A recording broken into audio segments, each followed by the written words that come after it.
The night Lucas Gray tried to kill me, I smiled. Not because I wanted to die, but because I saw it coming.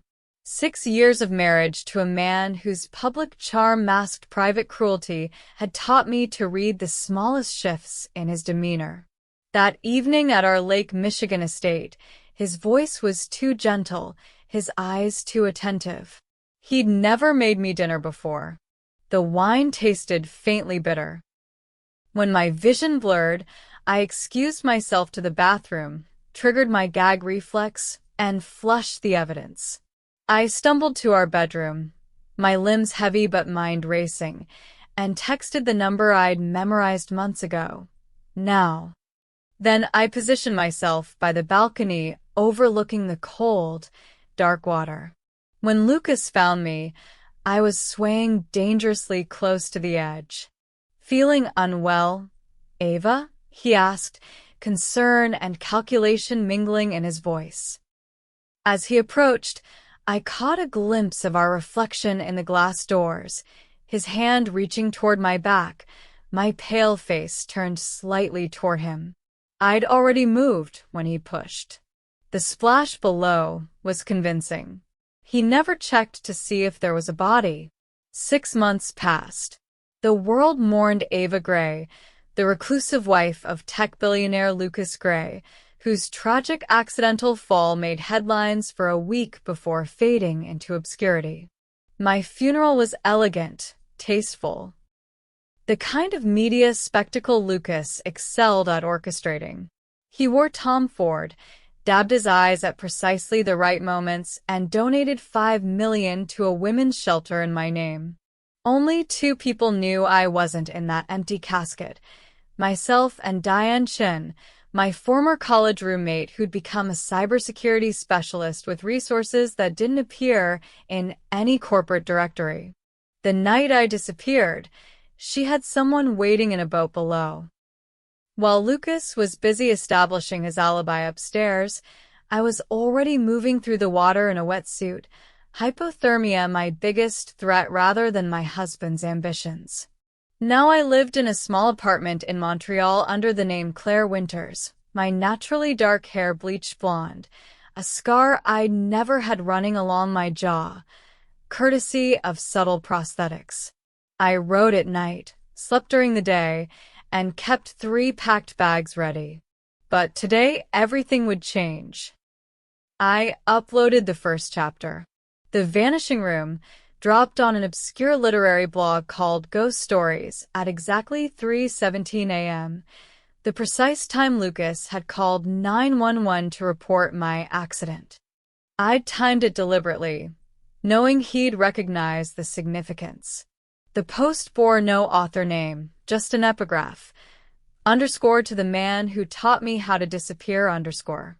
The writing was deliberately vague enough to be dismissed as fiction by most readers, but Lucas would recognize the details. The specific arrangement of my shoes by the door, right always placed in front, a habit he'd mocked, the half-finished coffee in the blue ceramic mug he'd given me on our 3rd anniversary, the precise words he'd whispered when he thought I was already unconscious from the drugs. The blog post ended with coordinates embedded in the metadata, the location of our summer house in Ketchikan, where he'd once threatened me during what our friends thought was a romantic getaway. I wasn't hiding anymore. I was hunting. Within hours, the post had a modest 212 views. By evening, an anonymous reader had shared it to a popular Reddit thread about unsolved mysteries. Is it just me, the poster wrote, or does this sound exactly like that billionaire's wife who fell off her balcony? Lucas Gray's morning routine never varied. Espresso at 5:30 a.m. Workout from 6 to 7:15. Shower, dress, breakfast meeting by 8:30. He was a man who believed control over the small things ensured control over everything. But that morning, his assistant noticed something different. "Sir, are you feeling all right?" she asked when he requested his schedule be cleared. He didn't answer, just closed his office door, and pulled up the blog post his head of security had flagged. His hands shook as he read it twice, 3 times, looking for the trick, the scam. It had to be someone who knew them, someone who'd been in their home. The last person who'd tried to blackmail him now worked on an oil rig in the North Sea, the only job that would hire someone with his newly manufactured criminal record.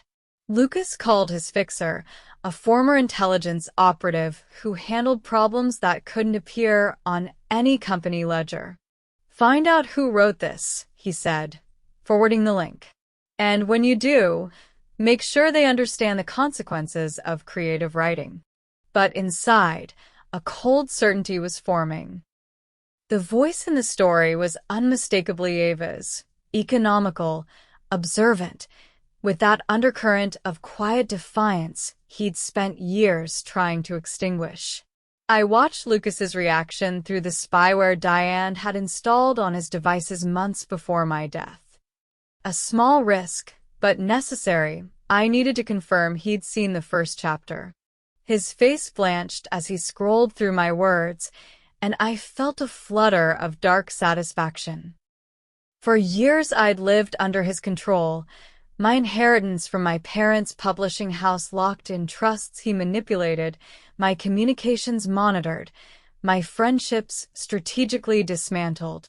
"You're fragile," he'd told everyone, including me, until I almost believed it. "She needs structure, protection from herself." The perfect cover for isolation. I closed my laptop and glanced around my sparse apartment. No personal photos, no mementos, nothing that connected Claire Winters to Ava Gray. Through my window, I could see Montreal waking up, people hurrying through early spring drizzle. I allowed myself one moment of doubt. Was I really prepared to dismantle the empire of a man whose net worth exceeded the GDP of small nations? A man who had made people disappear before me? My phone buzzed with an encrypted message from Diane. "He's activated his security team. All members. You've got his attention." I typed back. "Good. Upload chapter 2 at midnight." Then I packed my essentials and moved to location 2. The game was only beginning. The second chapter, the NDA and the ring, hit the internet as promised, and this time the response was immediate. The blog crashed from traffic after someone on Twitter connected the narrative to Lucas Gray. The hashtag missed her started trending in 3 cities. I'd planned for attention, but not this quickly. This chapter was more explicit, describing the prenuptial agreement I'd signed and the original copy I'd secretly kept. The one without the clause's lawyer had slipped into the final version that signed away my rights to speak about our marriage. I included just enough information about Lucas's business dealings, the meetings with certain government officials that occurred off calendar, the shell company in Cyprus, to make him sweat, but not enough to fully incriminate him. Not yet. The most damaging revelations would come later, after the audience was fully invested. From my new location, a houseboat on the St. Lawrence River, I monitored the fallout. Media outlets were picking up the story cautiously, calling it fiction suspiciously similar to recent events. Lucas's company issued a statement dismissing the blog as creative exploitation of a family tragedy and threatening legal action against anyone drawing defamatory connections. I smiled at their predictable response. They still thought this was about publicity or money. They hadn't realized yet that I was after something far more valuable: the truth. Detective Morales had investigated hundreds of deaths during her 23 years with Chicago PD, but something about Ava Gray's case had never sat right with her. The scene had been too perfect. No signs of struggle, no evidence of substances in the preliminary talk screen that mysteriously went missing from the final report. And Lucas Gray's political connections had ensured the investigation wrapped up with unprecedented speed. Now, reading the viral blog posts everyone was talking about, She felt that familiar itch between her shoulder blades, the one that signaled something big. She'd been forced to retire early after pushing too hard on the Gray case, but that didn't mean she couldn't make a few calls. Her former partner answered on the second ring. "Remember how Gray's security footage from that night had that convenient 3-minute gap?" she asked without preamble. "I think we need to take another look."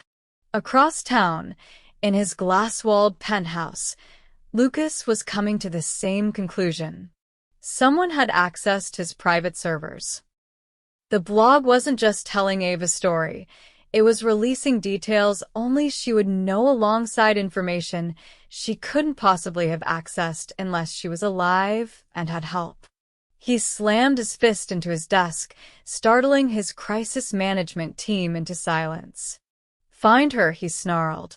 "Whatever rock she's hiding under, whatever identity she's using, find her before Chapter 3. I switched locations again after the third chapter went live. This one titled News at 9, detailing how Lucas had manipulated media coverage of my disappearance through his connections and financial leverage. I'd included a small audio clip, just 15 seconds of Lucas rehearsing his statement to the press in our bedroom, his tone shifting from annoyed to devastated between takes. The clip spread across social media like wildfire, with audio experts confirming it wasn't AI generated. Lucas's carefully crafted image was beginning to crack. From my new safe house, a former church converted into apartments in Quebec City, I watched his world constrict. His company stock dropped 12 points overnight. A women's rights organization called for a reopening of the investigation into my death. The blog had over 1 million subscribers now, with each chapter dissected by internet sleuths who were piecing together the fragments of evidence I'd strategically scattered. Lucas's security team had narrowed their search to Eastern Canada, but they were looking for a woman traveling alone. They didn't know about Rafael, my mother's cousin from Argentina who'd never appeared in any of my official biographies, a man who now posed as my husband in public and created the perfect cover, a middle-aged Latin American couple, unremarkable and invisible. As we walked through the narrow streets of the old city, I caught a glimpse of our reflection in a shop window. And for a moment, I didn't recognize myself. The woman staring back wasn't the polished, controlled wife of a billionaire, but someone harder, more determined. Someone dangerous. Lucas Gray had never begged for anything in his life, but he was close now. The fourth chapter, The Widow's Watch, had revealed his offshore accounts, including dates and transaction amounts to his fixer for personal security incidents. 3 former employees had come forward claiming they'd been threatened when they tried to leave Gray Enterprises. The SEC had opened an informal inquiry, and someone had anonymously sent Detective Morales the original toxicology report from the night of Ava's accident, showing traces of a sophisticated sedative.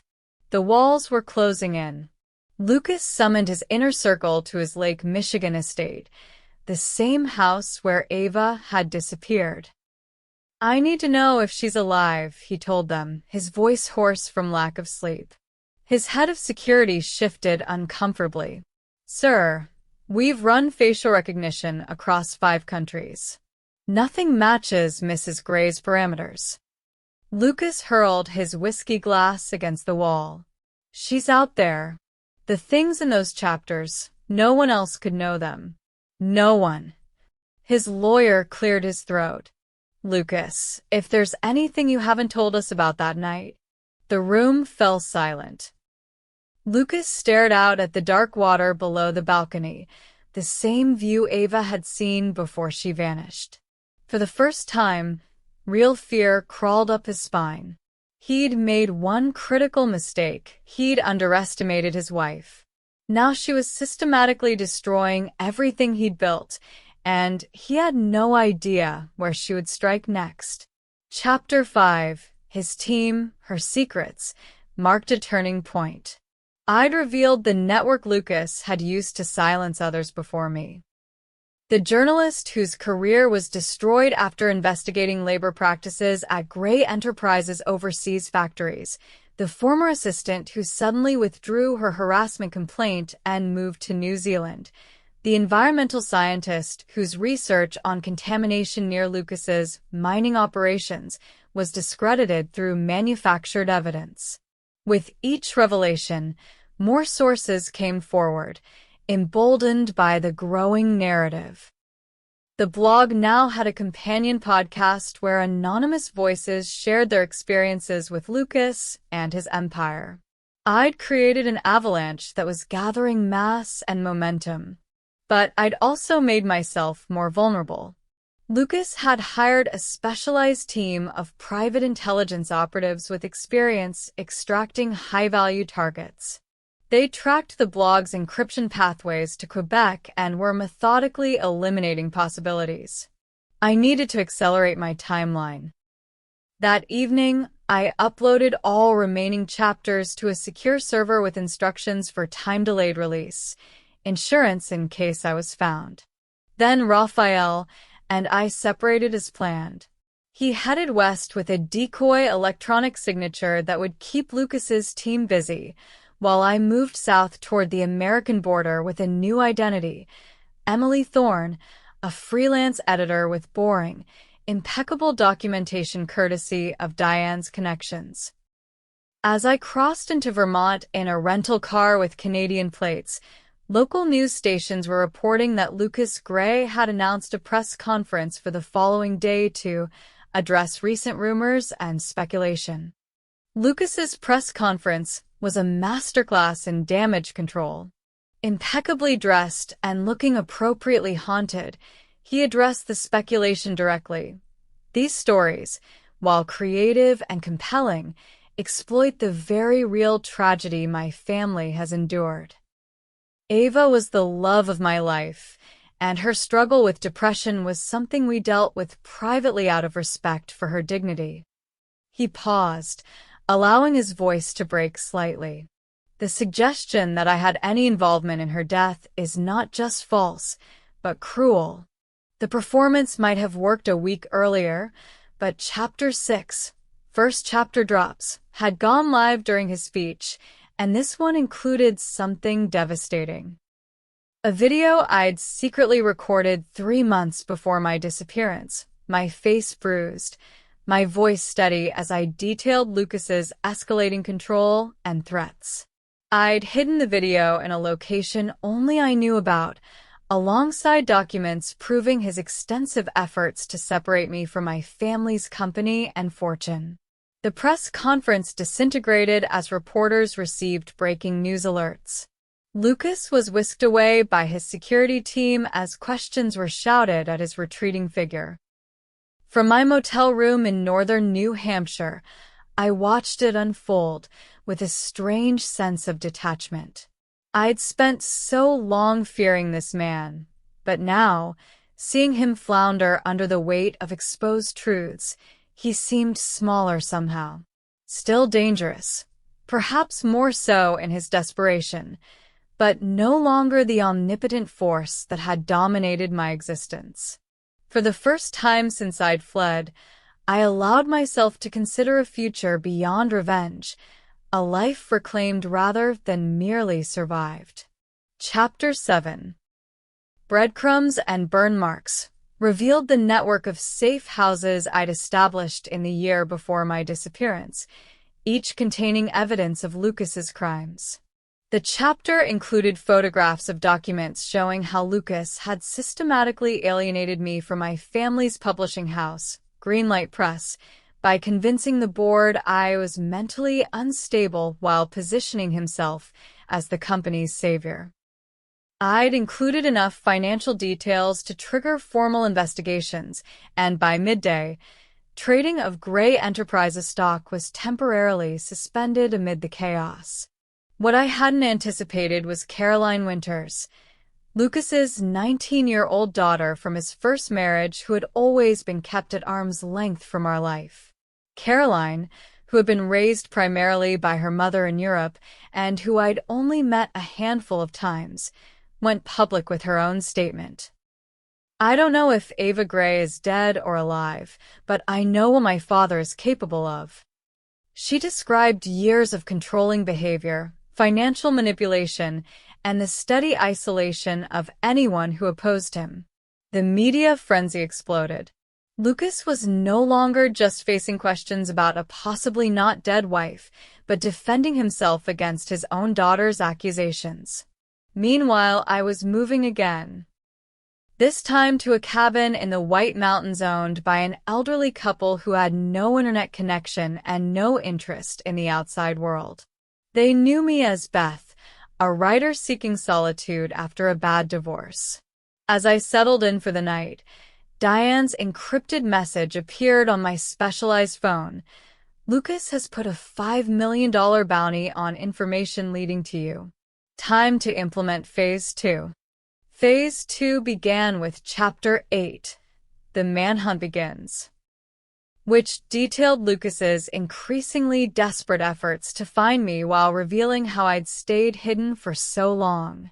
The chapter ended with a bombshell. I named the offshore account Lucas had used to bribe a federal judge overseeing a case against one of his subsidiaries. Within hours, the FBI announced a formal investigation into Lucas Gray and multiple executives at Gray Enterprises. Lucas was forced to step down as CEO temporarily while the investigation proceeded. His carefully constructed world was unraveling thread by thread. From my mountain hideaway, I monitored developments through sporadic trips to a nearby town's library. The story had gone global. #YouMissed was trending worldwide. My chapters were being translated into 12 languages. A streaming service had already announced a documentary series. But the real victory came in an encrypted message from Detective Morales, routed through channels only Diane understood. Case officially reopened. Warrant issued for phone and computer records from night of disappearance. Lucas had always believed his money could bury any truth, but he'd never faced an adversary who had nothing left to lose. I'd lived in the shadows of his making for years, first as his controlled wife, then as a ghost of his creation. Now those shadows were where I operated best, and I was using that darkness to bring everything into the light. But Lucas still had resources, connections, and the desperation of a cornered animal. As I prepared to release Chapter 9, I knew the most dangerous phase was yet to come. Chapter 9, Gaslight Protocol, was the most personally painful to write. It detailed the systematic psychological manipulation Lucas had employed throughout our marriage, the subtle contradictions, the rewriting of events, the casual dismissal of my perceptions until I questioned my own sanity. I included transcripts of conversations I'd secretly recorded, showing how he would deny saying things minutes after saying them. The chapter resonated deeply, triggering a nationwide conversation about emotional abuse in relationships. Psychologists appeared on talk shows discussing the patterns I described. Women came forward with their own stories. But the chapter's true purpose was strategic. It contained a seemingly innocuous reference to a conversation Lucas and I had on our 5th anniversary at a private villa in Santorini, a conversation no one else had witnessed, where he'd revealed his darkest secret. The mention was bait, and Lucas took it. Within hours of the chapter's release, he boarded his private jet bound for Greece. His security team thought he was fleeing potential arrest, but I knew better. He was checking whether the villa's secret safe still contained the evidence of his first wife's settlement agreement, with its non-disclosure provisions covering the true nature of their divorce. What he didn't know was that I'd already been there 6 months earlier. The safe was empty, and its contents were now in the hands of federal investigators.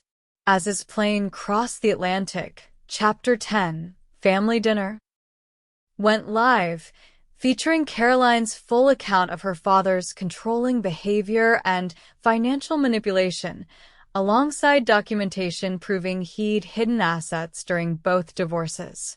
Lucas was detained by Greek authorities when his plane landed in Athens. The official reason was irregularities in his travel documentation, but the timing, just hours after the FBI had upgraded their investigation to include potential fraud and obstruction of justice, suggested coordination between international law enforcement agencies. From my mountain cabin, I watched the news coverage with Raphael, who had rejoined me after completing his decoy mission. "Is this what you wanted?" he asked quietly as we saw footage of Lucas being escorted through the airport by police. The question gave me pause. What had I wanted when I began this? Survival, certainly. Justice, yes. But there was something else, something I'd been reluctant to acknowledge, even to myself. I wanted him to know what it felt like. I finally said, to be powerless, to have your reality controlled by someone else. Raphael nodded slowly. And now, I turned away from the screen showing Lucas's haggard, unshaven face. Now I want to reclaim what's mine.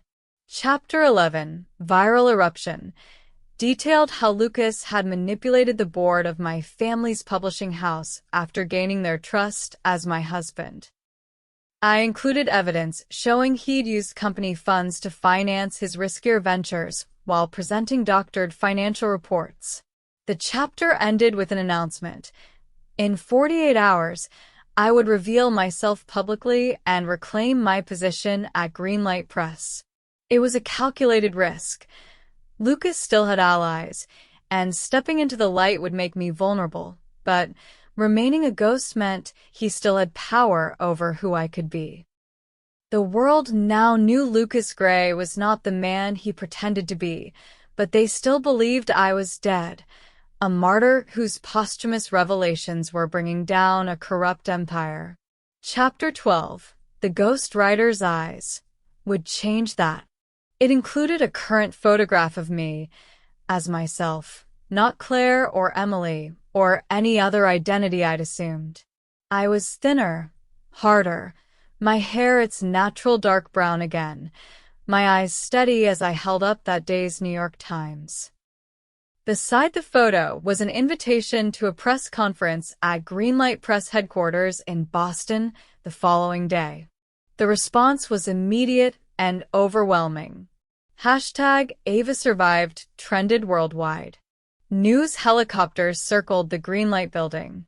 Security experts debated how I'd managed to stay hidden for so long. Lucas's lawyers issued desperate statements claiming the photo was altered, that I was an imposter. From a secure location in Boston.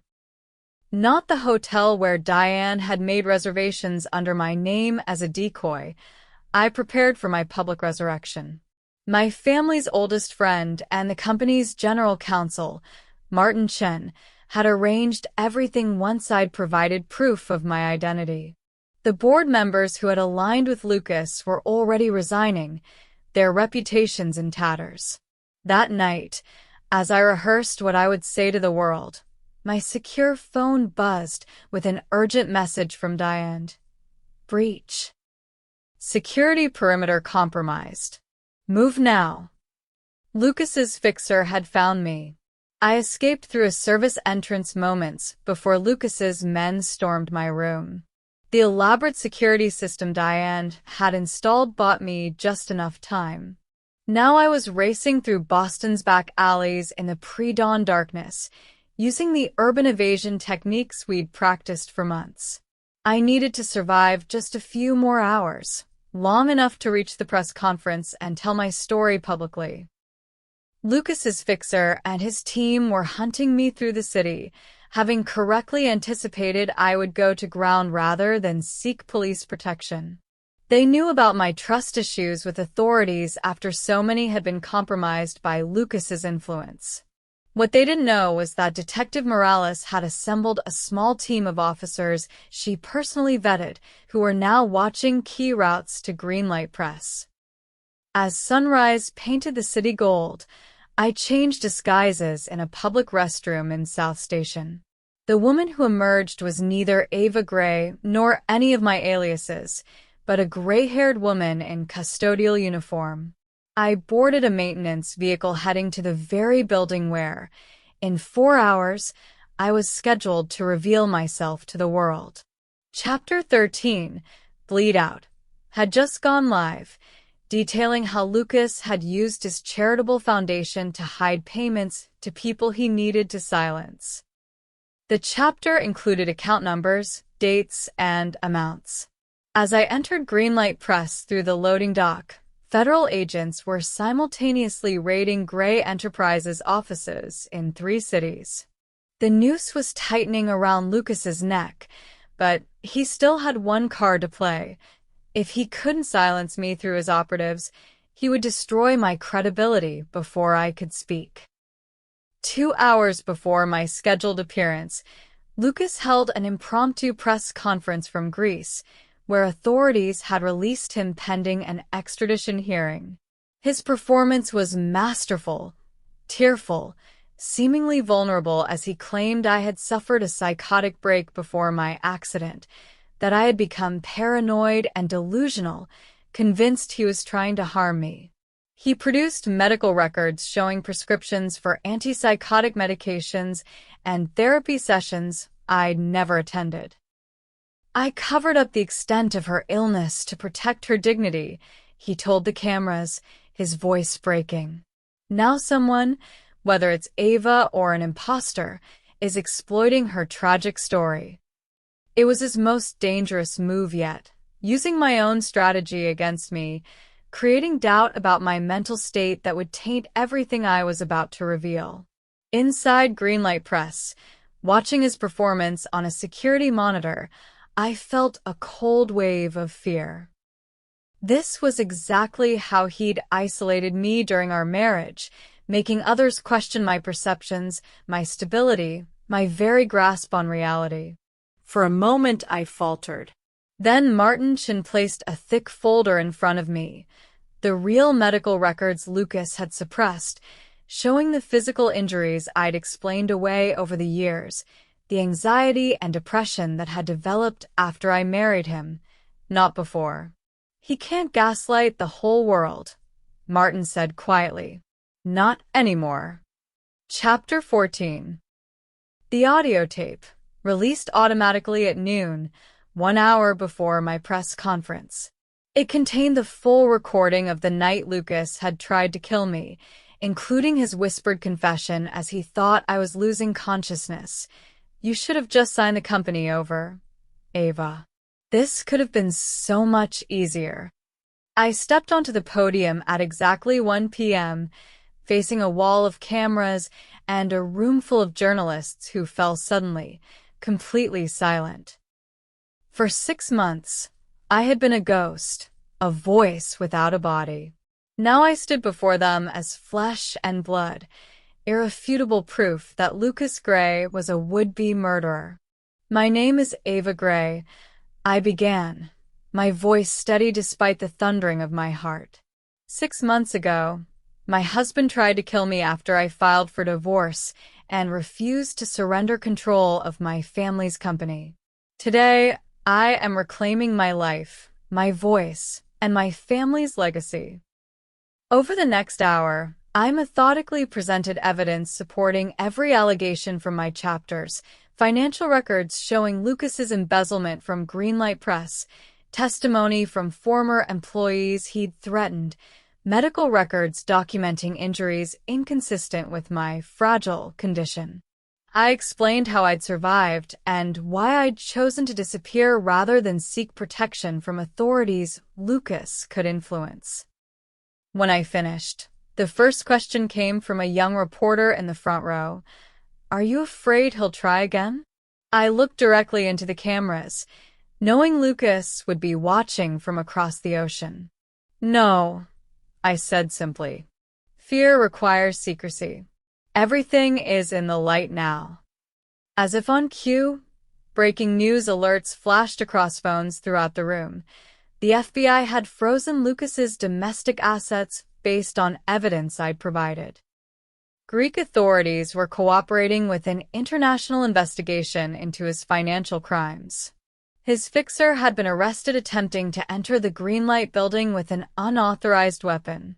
The tide had turned completely. The hunter had become the hunted.